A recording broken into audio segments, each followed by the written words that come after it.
The real truth behind why many African countries remain poor, despite the continent's vast natural wealth, is complex, rooted in the mix of historical, political, economic, and global system factors.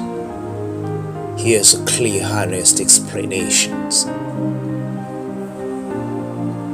Number 1. Colonial legacy from Africa.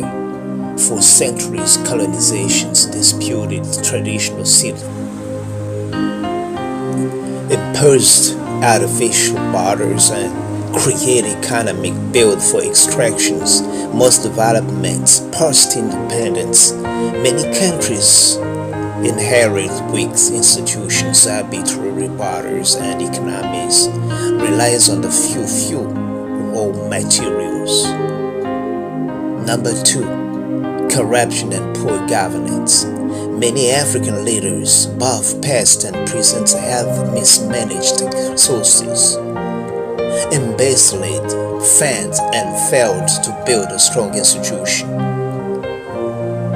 This internal corruption prevents wealth from benefiting ordinary people and discourages foreign investments in key sectors like infrastructure, education, and healthcare. Number 3. Resource curse. Ironically, too much natural wealth can harm countries. This resources curse means economic focus on exporting oil, gold, and minerals rather than diversifying. This leads to negligence of agriculture, manufacturing, volatility from price swings, increased conflicts over countries of resources. Number 4. Explorations and unfair trade. Modern nations, corporations, and foreign governments extract African resources at low cost, often with the complicity of local elites. Raw materials are exported cheaply while the finished goods are imported at high cost, trapping countries in economic dependency. Number 5. Debt and aid dependency. Heavy debts taken on in the past, often unproductive or corrupt projects, still burden many countries, nations. Some countries spend more repaying debt than on education and health. Meanwhile, poorly structured foreign and kin fosters dependency instead of self-sufficiency. Number 6. Conflict and instability. Civil wars, insurgencies, and ethnic conflicts often fueled by political manipulations or external interest disrupt developments. War zones destroys infrastructures, displace populations, and make long-term investments nearly impossible. Number 7. Weak infrastructures and distractions. Even today, many African countries struggle with independency and inadequate roads, electricity, education systems, and legal framework. This makes business costly, rampiers innovations, and prevents inclusive economic growth. Number 8. This is very important. Global system and inequalities. The global financial system, trade policies, and intellectual property laws often favors richest countries. Africa exports raw materials but have a little power over global pricings and policy decisions. In summary, Africa is rich, Africans poor, because of the long history of exploitations, poor leadership, and global system, and that marginalizes their development. But it's also important to note many African countries are rising.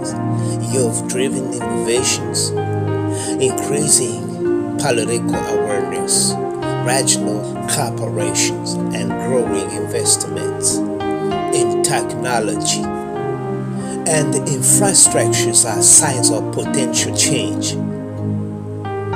This is what happening in Africa. Doesn't concern only African countries, but see, most of the poor countries in the world are concerns like, let's just talk about continents like South America, African countries, and others in the world that I have not resided are concerned.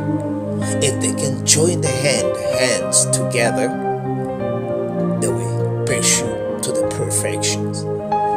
This is what I thought, and this is what I gave like a light, a road which can lead to the mountain. Because if we can build a light, the lights everybody see them, even if it is put under the table, it's leaded, it shows that there's a light somewhere.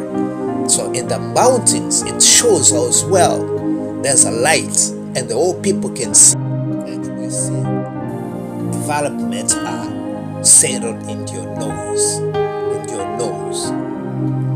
I'm precising well. Development is at your nose. It's not far from. It's not where your heart beating, or your brains lead to the facts. Now there. Developments of African countries are located at their nose. It's not far from there. So this is what I thought we have to be thinking in the coming year. Let us think together and let us discuss together. What is attracted my thoughts and my intentions is the African don't love each other. There's no love. This is the main factors which discussed also why we are still deep down under development, because of inequality. We don't consider his friends. African don't love each other.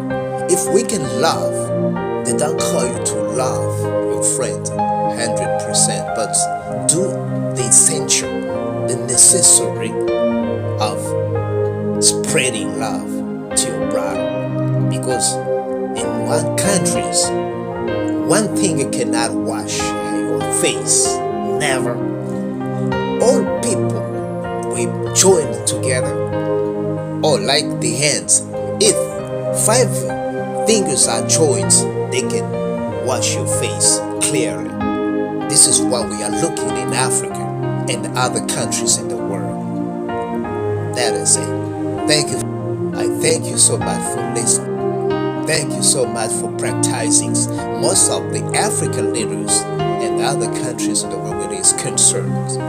Thank you.